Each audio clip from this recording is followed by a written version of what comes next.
Pada episode pertama sebelumnya, tanpa Goku dan lainnya ketahui, rombongan Goma telah sampai di bumi. Ya, mereka sempat menemui Dende untuk mengumpulkan semua Dragon Ball bumi. Namun, karena pemuda Namek itu enggan menerima permintaan tersebut, Goma pun meminta Neva, orang Namek yang menciptakan Dragon Ball alam iblis, untuk melakukannya. Neva pun dengan mudahnya mengumpulkan semua Dragon Ball yang masih membatu dan memulihkannya, sehingga bisa dipakai lagi. Degesu pun langsung memanggil Shenron sehingga Goma pun bisa mengajukan permintaan pertamanya, yaitu mengubah semua petarung menjadi bayi dan anak-anak. Dan benar saja, Goku beserta rekan-rekannya akhirnya mengalami perubahan yang diinginkan Raja Iblis tersebut. Langsung saja, inilah Dragon Ball Daima episode kedua. Pada adegan awal, terlihat Raja Goma yang sedang marah-marah kepada Neva. Ia meminta kepada Neva agar kembali memanggil Shenron di alam kegelapan, agar mewujudkan kembali keinginannya, yaitu memohon mata iblis ketiga. Namun di situ Neva mengatakan bahwa ia harus bertarung melawan Tamagi dan menang. Dan Neva juga mengatakan ia tidak bisa melakukan pemanggilan Shenron 2 kali berturut-turut di bumi. Setelah itu, Raja Goma pun mengatakan bahwa Dragon Ball di dunia ini tak akan berguna tanpa adanya Dende. Ia pun memutuskan untuk membawa Dende dan menjadikannya sandera. Shin pun kini beralih ke tempat di mana Goku dan kawan-kawannya berada. Semuanya sangat terkejut karena tiba-tiba tubuhnya kembali menjadi anak-anak. Awalnya Vegeta mengira semua orang telah menjadi mengecil, namun dugaannya itu salah karena semua staf di situ tidak mengecil.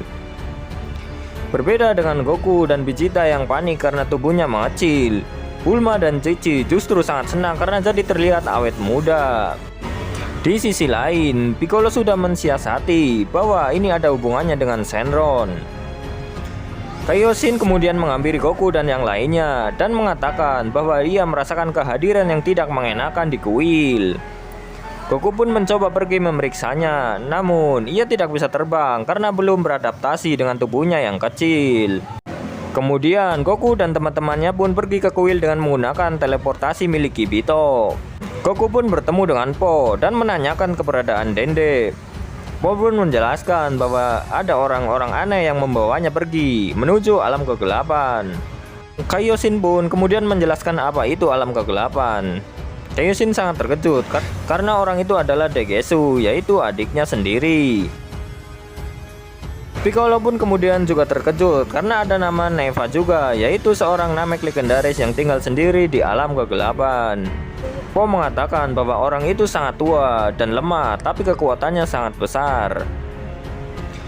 Po juga menjelaskan bahwa pria kecil arogan memohon pada Shenron untuk mengubah semua menjadi anak-anak. Goku berniat untuk mengejar Dende, namun Kyoshi menjelaskan bahwa tidak ada cara untuk berteleportasi ke alam kegelapan. Kaioshin kemudian meminta ke Bito untuk membawa kembali pesawat luar angkasanya yang digunakan saat pertarungan Buu melawan Goku. Namun sayangnya, setelah dicek, pesawat itu mengalami kerusakan. Setelah itu, Kibito kembali untuk membawa Bulma untuk memperbaiki pesawat tersebut. Bulma juga datang bersama dengan Vegeta. Bulma pun kemudian memeriksa pesawatnya dan untuk memperbaikinya diperkirakan butuh waktu 10 hari. Goku pun mengatakan bahwa ia harus bergegas untuk menyelamatkan Dende. Namun Kaioshin meyakinkannya bahwa Dende tak akan dibunuh karena mereka berencana memanfaatkannya. Bulma pun kembali meminta bantuan kepada Kibito untuk mengantarkannya pulang untuk mengambil peralatan yang digunakan untuk memperbaiki pesawat. Berlanjut 2 hari kemudian, terlihat Goku yang sedang mulai berlatih. Dan di sisi lain, teman-temannya sedang berdiskusi bagaimana cara agar mereka kembali ke ukuran normal. Goku sangat kesulitan dengan latihannya karena belum beradaptasi dengan tubuhnya. Ia bahkan hampir merobohkan tiang kuil hingga membuat Vegeta kesal. Kemudian Goku teringat sesuatu yang mempermudah untuk latihannya. Ia pun kemudian pergi untuk mengambilnya.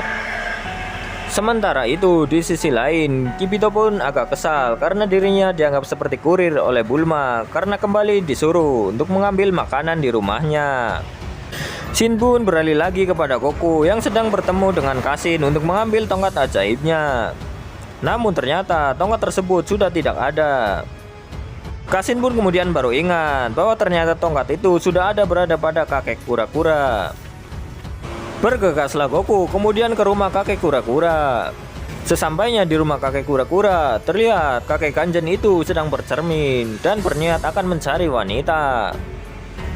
Goku pun kemudian menanyakan keberadaan tongkatnya tersebut. Ternyata tongkat tersebut sudah dipakai oleh kakek Roshi untuk menjemur pakaiannya. Setelah mendapatkan tongkatnya, Goku pun kembali kepada teman-temannya yang sedang makan malam.